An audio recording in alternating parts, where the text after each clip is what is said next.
Et salut tout le monde, aujourd'hui on va parler de Babylone et de Astérix Obélix, l'Empire du Milieu. En fait, non. Du coup, Babylone, c'est un film qui parle de Hollywood dans les années 20, une époque qui était très connue pour sa débauche et le fait que c'était le bordel quoi. Et cette débauche, on la voit déjà dans la première scène d'introduction, hein. Pas celle où il y a un éléphant qui chie. Et pourquoi tu mets cette scène? Parce que toi dans tes vidéos critiques tu mets les points négatifs et les points positifs, du coup moi je mets une scène de merde. J'adore l'humour.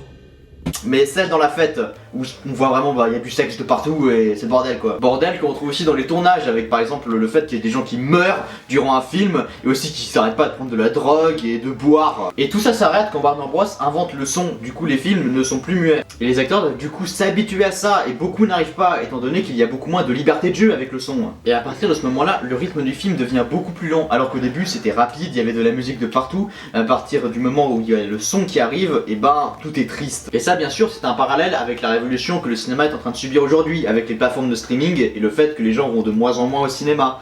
Mais c'est aussi un parallèle à toutes les autres évolutions que le cinéma a eues. Et à la fin du film, certaines personnes arrivent à évoluer avec leur temps, alors que d'autres préfèrent laisser la nouvelle génération. Et la scène qui le montre bien, c'est la scène où Jack, enfin le personnage joué par Brad Pitt, donne de l'argent à un serveur et lui dit que le monde est à lui maintenant, alors que lui, il va aller se suicider dans sa salle de bain. Ce film parle aussi du snobisme du cinéma, parce qu'au début du film, le cinéma était considéré comme un sous-art, et petit à petit, des gens du théâtre ont commencé à s'y intéresser, ce qui a créé un énorme écart entre les films grandioses et majestueux et les films plus nobles entre guillemets. Ce qui fait du coup qu'il y a des gens qui sont nostalgiques de l'époque où c'était le bordel et tout, au point que ça devient malsain. D'ailleurs c'est quelque chose qui est montré dans une scène très perturbante avec Tommy Maguire. Aussi la mise en scène est excellente, elle est très dynamique, la caméra bouge dans tous les sens et elle est en rythme avec une musique qui elle aussi est excellente. Ce film suit aussi une histoire d'amour entre le personnage de Manny et de Nelly. Au début Manny aime Nelly mais elle s'en fiche et petit à petit Manny va devenir le producteur de Nelly et ils vont commencer à s'aimer, mais malheureusement Nelly aura des problèmes avec une sorte de mafia